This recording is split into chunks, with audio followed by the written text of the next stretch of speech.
The Met's decision to bury the most damaging parts of the Sue Gray report has been met with outrage across the political spectrum. That's a good thing. However, not all righteous outrage is equally persuasive, even when targeted at a genuinely outrageous thing. My example for you today, Tisky Sour viewers, comes from LBC's James O'Brien. He tweeted, "Johnson's ability to sully and corrupt everything and everyone he comes into contact with has now extended to the Metropolitan Police." It's extended to the Metropolitan Police. This is the textbook example, the undisputed apogee of the limits of pundit liberalism. That's because O'Brien has so nearly got the point. The Met covering up Downing Street parties is very bad, and it may well have resulted from pressure from Boris Johnson. But what O'Brien gets wrong is just as important. By saying Boris Johnson has sullied and corrupted the Metropolitan Police, he's implying it was neither of those things before our bumbling idiot of a Prime Minister entered Downing Street. And that is unvarnished nonsense. The Met wasn't corrupted by Boris Johnson. It has always been rotten to the core. And if you don't believe me, James, settle down for a short history lesson.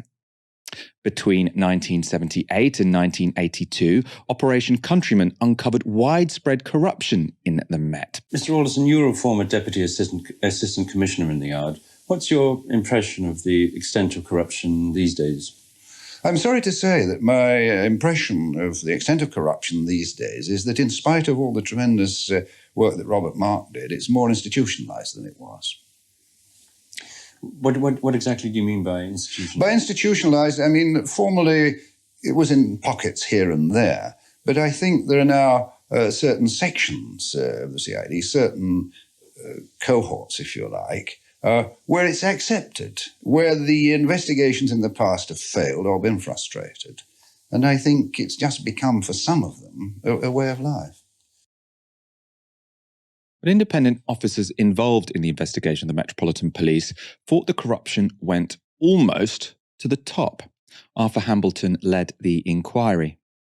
But is that degree of corruption that you suggest does now exist in the Met, is that degree of corruption able to flourish without the knowledge or even the assistance of senior officers in the Yard? Indeed, it cannot flourish without the knowledge and probably assistance of senior officers up to a certain level. What? I'm not speaking about the very senior officers in the Yard. I'm speaking about the senior operational officers. Much of the corruption in the Met was thought to be tied to a culture of Freemasonry. In 1988, Dale Campbell-Savers, then Labour MP for Workington, now sitting in the House of Lords, said this in Parliament. Over the years, serious allegations have repeatedly been made that Freemasons in the police force have received preferential treatment over appointments, promotion, disciplinary procedures, and most important, that they may not be impartially investigating criminal cases in which other Freemasons are involved. One example was Operation Countryman in the mid-1970s, when over 250 police officers were forced to resign and many faced criminal charges after investigations revealed that police membership of particular lodges formed the nucleus of a criminal conspiracy. And it gets worse. Met top brass and the Department of Public Prosecutions were thought to have repeatedly obstructed Operation Countryman. Ultimately, only 2 police officers were convicted. Then there is the case of Daniel Morgan, a private investigator who was murdered with an axe in a pub car park in 1987. There have so far been 5 investigations into Daniel's murder, but it remains unsolved. In April 1987, 6 people were arrested for Morgan's murder, including 2 police officers, but all were released without charge. In 2009, 5 people were finally charged with Daniel's murder, including a detective assigned to the original investigation. But the case would eventually be dropped by the then head of the CPS, Keir Starmer. 10 years later, in 2021, 34 years after Daniel's murder, and after repeated interference from both Priti Patel and the Met, the findings of an independent inquiry into the case were published. We believe that concealing or denying failings for the sake of an organisation's public image is dishonesty on the part of the organisation for reputational benefit. This constitutes a form of institutional corruption. Met Commissioner Dick came in for personal criticism for obstructing the report, but her Assistant Commissioner stayed loyal. Should she resign? No. The Commissioner has been absolutely clear. We must do all we can to support the panel. We must give them as much access as we reasonably can to all of the information they require. Yet Dame Cressida Dick's initial refusal to grant the panel access to the police internal data system and the most sensitive information. Well, there's always a balance to be struck, and this is the burden that senior leaders have. We have a duty, of course, to protect the identity of witnesses, of informants, of police undercover officers.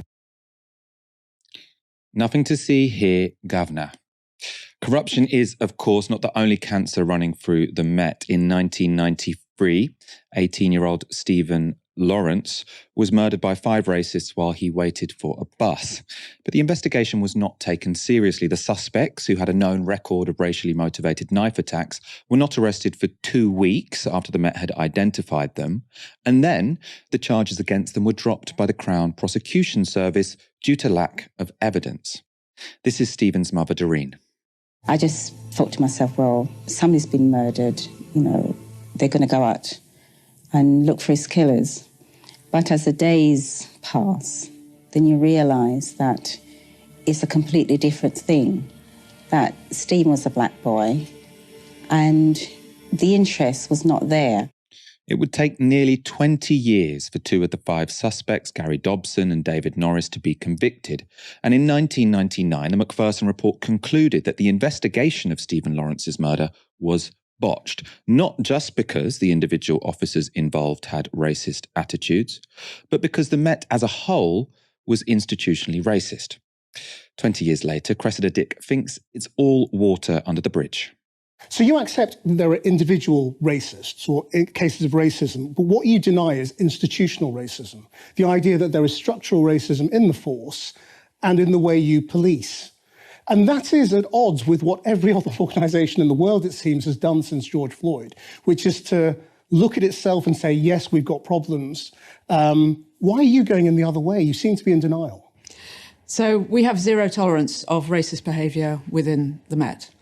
Just last week, somebody was sacked for racist conduct. And everybody knows that that is the case.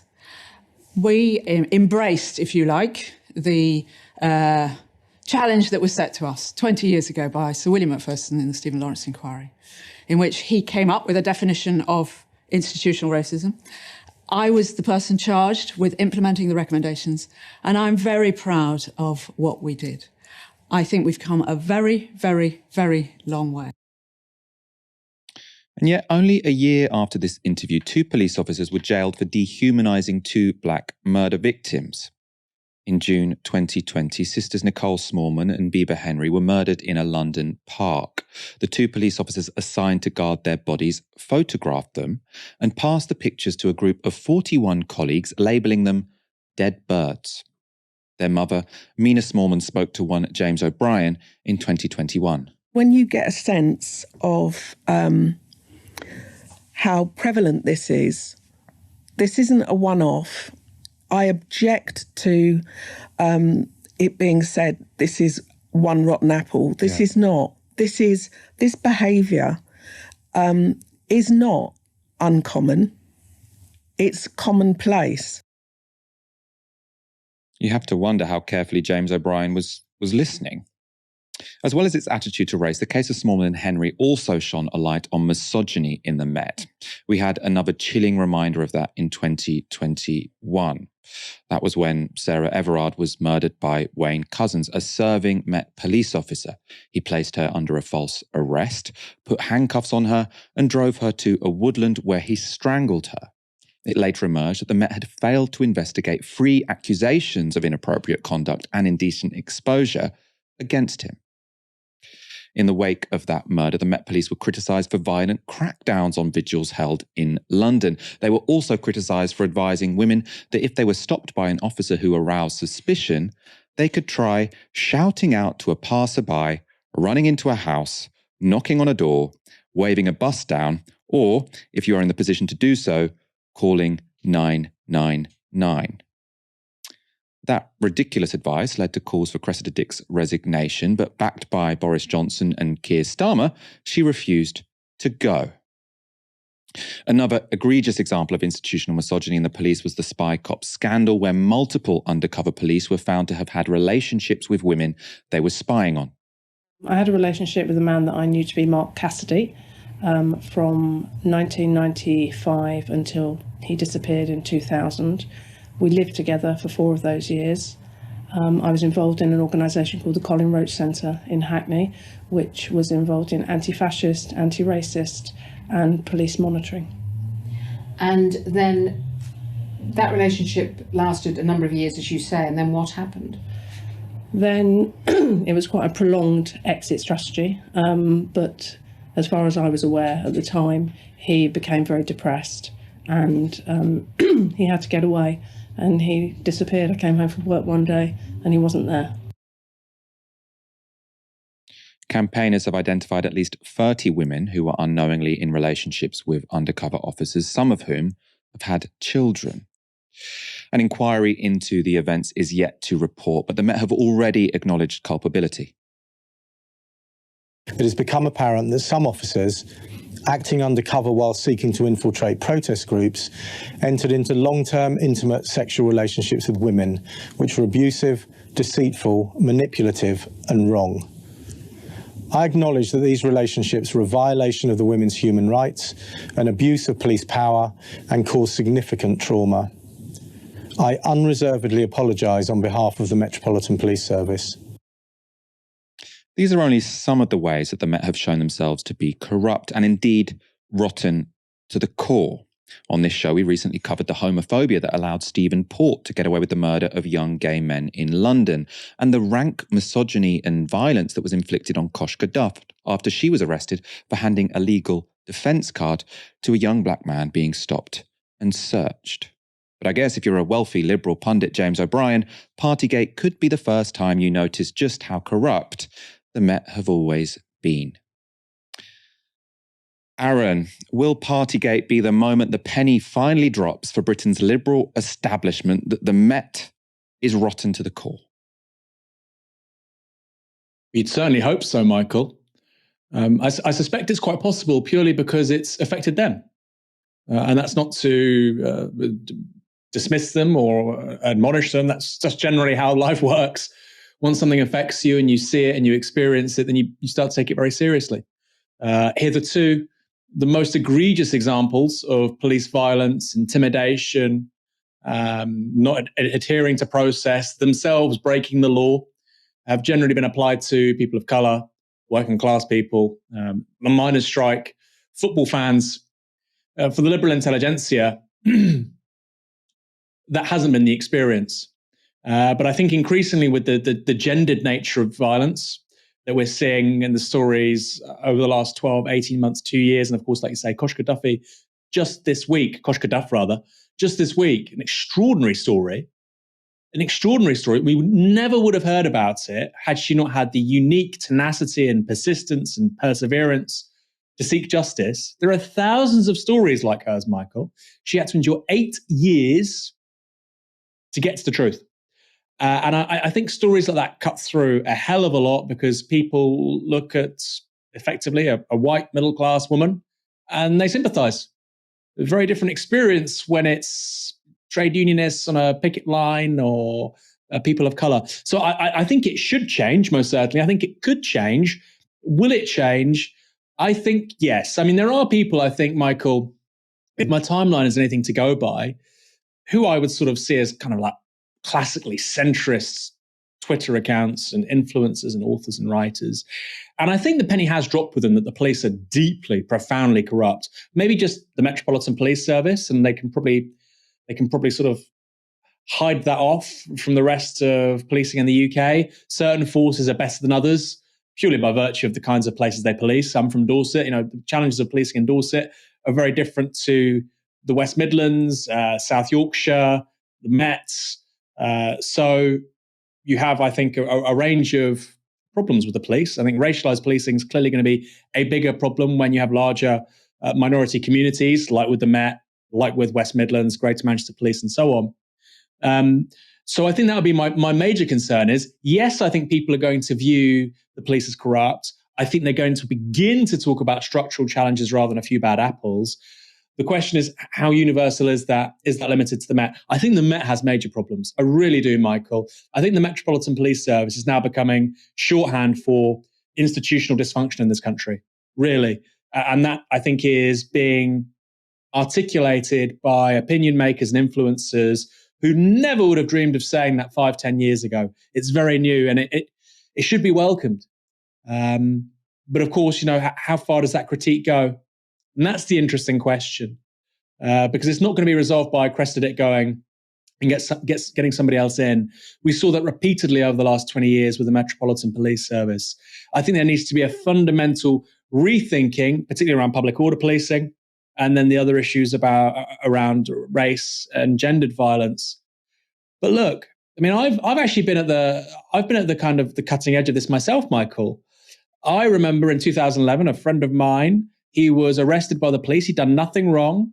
I tried to pull him away. I got arrested for obstruction. And these police, 4 or 5 of them, were willing to lie under oath.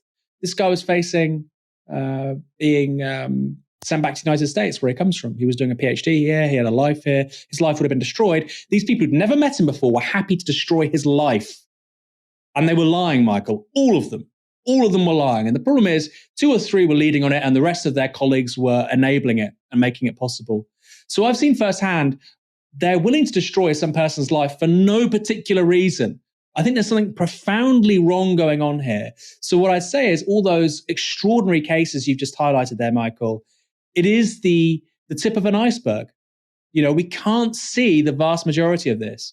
And I think yes, it has an institutional basis, but also the kinds of people attracted to the police force, people of an authoritarian personality type, they're given free rein. And I think we need to talk about, how do you hold these people accountable in a meaningful sense? And I don't mean them regulating themselves like presently happens. When the police break the law, they should go to prison. And it doesn't happen nearly enough. So hopefully we can begin to have an adult conversation around what 21st century policing begins to look like. I hope so. It's about time. I suppose on that, I agree. It does seem to be the case that there is a tendency for people with authoritarian personalities to join the police. I think it's also important to say, critiques of the Metropolitan Police doesn't necessarily suggest that anyone who goes to work for the Metropolitan Police is a bad person. I'm sure lots of people who join the force do so because they're trying to make it better. Although with the people at the top who are at the top, that does seem like it's going to be a bit of a challenge. I think the tip of the iceberg point you make is super important because, I realize it's difficult to emphasize quite how much all of the examples of sort of police failures and police corruption that we went through in this section is down to the relentless hard work and bravery of the people who were at the sharp end of that corruption or the sharp end of those failures, because none of those things would have come to light. You wouldn't have heard a single apology from the police for any of those cases if there hadn't been people working for years and years and years, constantly being rebuffed by the police and having to devote a large proportion of their life to get the police to admit what clearly happened. Doreen Lawrence campaigned for decades. Koshka Duff, who we had on the show this week, as Aaron said, campaigned for years. Mina Smallman has been incredible, sort of going out, speaking to the media, constantly putting pressure on the police because of the way that they treated her murdered daughters. These would all have just been brushed under the carpet were it not for the bravery of those people. The spy cops, obviously, another example where the people have, campaigned so bravely to get justice or to get the truth to come out. It still hasn't completely come out, but they've made some real progress there. The other thing I just want to bring up is, I think something which this incident today highlights, and something that potentially actually we don't talk enough about and which isn't reported on enough, is how one of the huge problems here is the deep sort of incestuous relationship between the Metropolitan Police and the government of the day. Because what we have seen over the past few years, with Cressida Dick keeping her job after failing so many times, I've never seen someone fail so often and retain their position, potentially other than Boris Johnson. And she has been protected by government. Now the Metropolitan Police are protecting government, it does seem like there needs to be way more structural independence between the people who occupy Downing Street and the people who occupy Scotland Yard. I mean, the fact that they're sort of 100 metres from each other probably doesn't help. I mean, Aaron, how do you think you'd go about sort of detaching power in the police from power in the government so that they don't just seem to cover for each other in this incredibly cosy and I think destructive way? Well, I think the thing you're talking about there with geographical proximity, I think is a huge problem for Britain, right? You can go to 10 Downing Street, you've got police there, you've got armed guards, you go over the road, Westminster, police everywhere. You, like you say, go 2 minutes, you're down at Scotland Yard. You go, 10 minutes on the underground the other way, you've got, News Corporation offices. You go 5 minutes the other way, you've got the BBC. And these people think they can just ignore the rest of the country, which broadly speaking, they can, as we see repeatedly. So I think clearly there needs to be a rethinking about, look, if it was up to me, I wouldn't even have our administrative capital in London.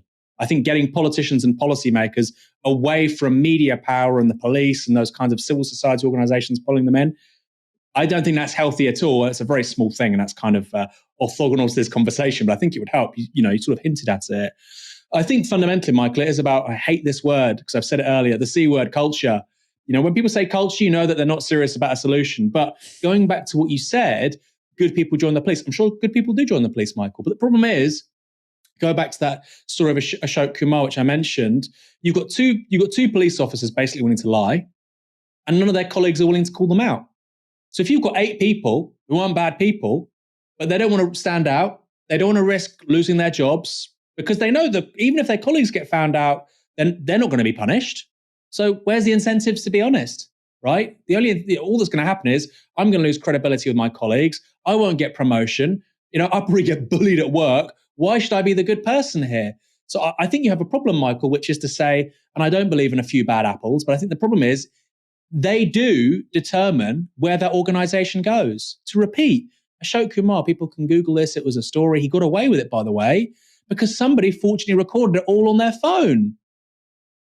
And then this is submitted as evidence, and the police realize, I can't lie under oath. Okay, we're gonna not proceed anymore. We're gonna drop the charges. What happens to those police officers? Nothing.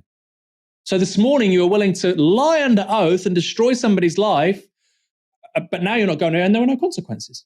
Nothing happens. So there are huge costs if you're willing to stand up and criticize your colleagues, but there aren't huge costs if you're willing to lie and send innocent people down. I think when that's the case, Michael, very hard to see how the police moves forward and does its job properly.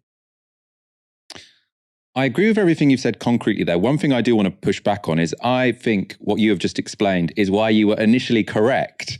I think this was on last Friday's show, to say anyone who says the problem is culture is missing the point, because what you've described is not a culture, it's an incentive structure because there is no accountability. Yeah. So I think you should stick to your initial dictum, which is don't explain problems as cultural, because the reason the culture exists is because there is no accountability. If there was a structure whereby acting according to prejudice was punished, then that culture wouldn't flourish. So I think let's keep our focus on the people at the top. Let's keep our focus to the structures, because I do think if we say, the problem is cultural, that lets them off the hook.